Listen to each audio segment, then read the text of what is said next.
Welcome to another episode of Annie Makes Art School. It's Ugly Art Week, so we're going to kick things off with some blind contour drawing. If you've never done that before, I'm going to talk through exactly what it is and how to do it, but we're going to start off with a little materials checklist. It's really easy for this one. You're going to want something to draw with and something to draw on. So for your draw with, it could be a pencil, a pen, a Sharpie, a marker, whatever you want. And if you're drawing surface, if you work with something really heavy like Sharpie, make sure it's something that can take that amount of ink and isn't going to bleed through onto your table or whatever. But otherwise, the world is your oyster. I actually have some scrap sheets that are pages I've used to put my sketchbook over top when I paint so I don't bleed onto the next page, or to do kind of test sketches on. These are already ugly, so I can't mess them up. Ugly Art Week, let's go! So blind contour drawing is where you're going to draw an image while not looking at your page. That's the blind part. This can be really intimidating, but it's a really valuable process to connect your eyes and your hands to work together as a team, to loosen up your style, to let yourself make some intentionally ugly work just to get the feel for it. It's also one of the things that people ask a lot about in the artistic process is how to get confidence of line work, meaning when you look at a drawing, you can tell when someone has really clearly known exactly how to lay something down. There's this nice smooth transition between line weight and direction. And the tough part about confidence in line is that it really only comes from practice and putting the time in. And this is a really great exercise for developing that particular skill. So I highly recommend blind contour drawing, and it's also just fun. It's a nice loosen up exercise. So I'm going to walk you through it today. And then oftentimes I use this as a warm-up if I'm going to go into more of an in-depth painting or a portrait study. I'll start with some blind contours just to get my hand and eye warmed up. But in this case, we're actually going to warm up before our warm-up. So let's start there. I'm going to start with my messiest page, the one that I least feel like I could mess up, whatever that means. And I'm going to start with a Sharpie because it's a big, brutal instrument of mark making. So again, I'm just going to try and kind of shake off any inklings of perfectionism, any attempt to make something that looks clean or perfect or right. And I'm just going to get my hand warmed up first. So I think warm-up exercises are really valuable no matter what you're going to work on. But in the case of blind contour, if you're someone who has any habit of perfectionism, any issues with that, your hand is probably going to initially kind of resist what you're doing. It's going to be uncomfortable with this exercise. So doing some basic mark making first will really kind of help get the ball rolling.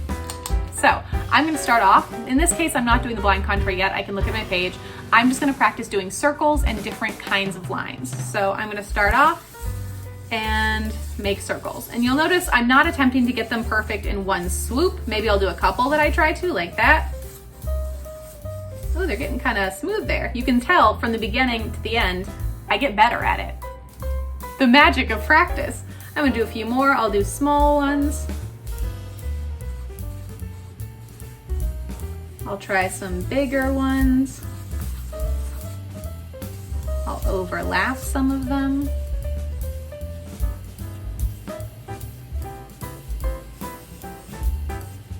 So now that I've got some circles done, I'm gonna do some lines.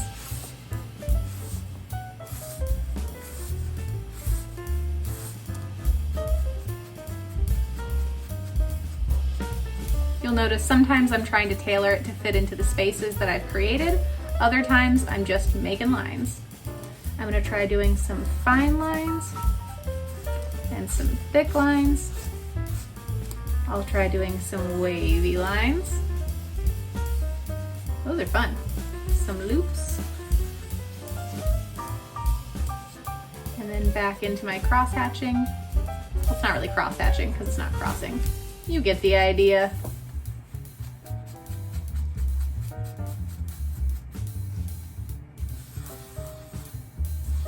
Doing some spirals. All right, already. What a masterpiece. This is a good start of our Ugly Art Week. This does not look like anything gorgeous. I don't want to frame it. I don't want to sell it to anybody, but my hand feels loose. I'm ready to go. Let's dive into our blind contour drawing. You can do a blind contour drawing of absolutely anything. I first grew really fond of this process when I first started using it to draw hands. Everyone knows hands are a big struggle for most artists. They can be really intimidating, and approaching them through the blind contour system got me more comfortable with kind of the anatomy of a hand, with moving past the ugly stage, with really loosening up instead of feeling like I needed to perfectly render them. So maybe at the end of the session we'll do a little bit of hand rendering too. But we're gonna start off with a portrait, a self-portrait. So your first assignment of Ugly Art Week is to do a blind contour self-portrait. So in this case, I'm gonna use my camera right here and look at myself to do my portrait drawing. You'll be able to see on my second camera the drawing in progress, but you'll notice the entire time I'm not gonna look at the page. So it's probably, this is gonna be my first pass, it's probably gonna look pretty rough. Good, that's the point. Let's get started. Okay, so last look at the page. It is hard not to look. Okay, I'm gonna start with my glasses. I'm gonna put some eyes in there. Eyebrow, other eye, eyebrow. Let's get the nose. I can't tell if it looks terrible or not. You guys are seeing it in progress. How am I doing? Don't answer, don't tell me. I believe it's gorgeous. And then I didn't put in the face shape, but I have kind of a wiggly jawline. Oh, I took the pencil off the page. Oh, hey, I kind of like that. Okay, I forgot to tell you another rule. It doesn't look like me necessarily as much as like a grumpy old man, but I'm kind of a grumpy old man, so I caught my spirit.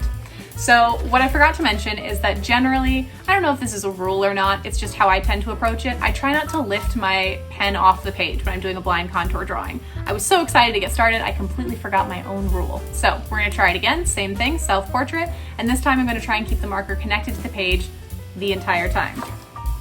All right, here we go. Again, I don't know why I always start off with my glasses. I think they're just a major player on my face, so feels like the reasonable place to start. And as I do this, I'm letting my eyes just kind of skim over my image in the camera and look at the shapes and try and build from there. My face is also moving because I'm talking, so that makes it a little challenging.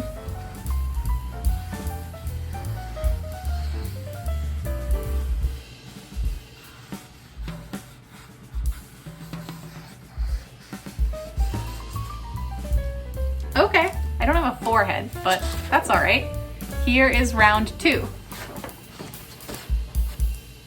I have there's a similarity between them. Maybe it's just my particular line weight, I don't know.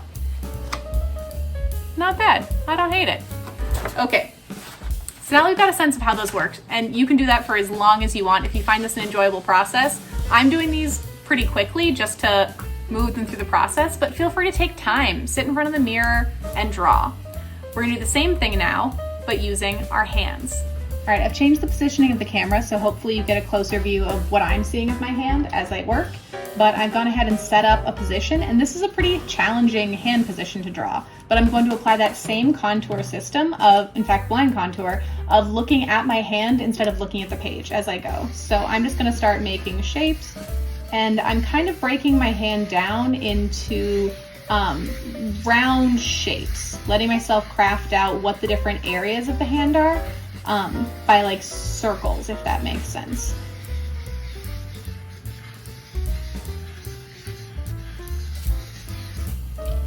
All right, so here's my first blind contour hand, and as you can tell, it kind of vaguely looks like a hand, but it's certainly not realism.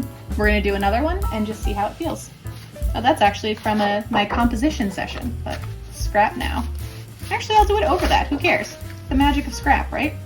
Okay, for this one I'll try, let's see, maybe like that.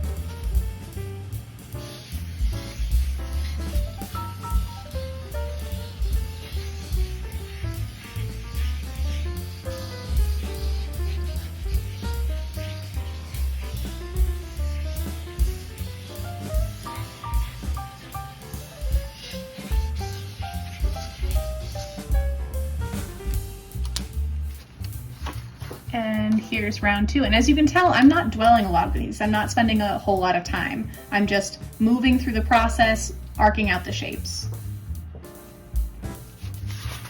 Okay, for this next one, instead of blind contour, I'm just gonna do contour. So I'm gonna let myself look at my hand. I think it'll help me slow down a little bit because when I do blind contour, I go into panic mode and I move really fast. So I'm gonna do a little more closed than the first one, and I'm gonna let myself look at the drawing this time. But I'm still gonna try and keep it loose.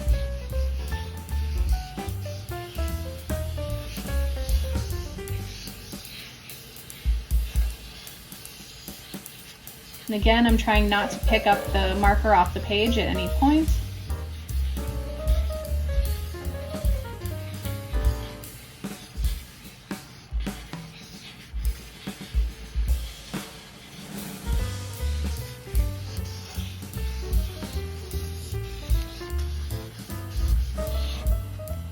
All right. So honestly, that doesn't look dramatically different. I slowed down a little bit. I was a little less panicked. But all in all, I've done hands, I think, enough that they're a little similar between blind and not so blind. This has been kind of a quickie, but honestly, there's not a lot that I feel like I need to dive into in terms of explaining the technique behind blind contour drawing. The key is you loosen up. Instead of thinking about just trying to create the outline of something, you let yourself try and create the shapes within it. You keep your pen or marker or pencil connected to the page, so there's that kind of continuity, that intentional sloppiness, and it's such a good way to just train your hand and your eye to cooperate and to let go of some of that perfectionism. So this was our first exercise of Ugly Art Week. I hope you guys found it helpful. If you created contour drawings of your hand, of your face, of anything, and you posted online, please tag me. I would love to see it and cheer you on. And let's see where this week takes us next. If you have suggestions for things that you think would be cool to incorporate in Ugly Art Week, please let me know in the comments. I'm always open to ideas. Thanks, guys.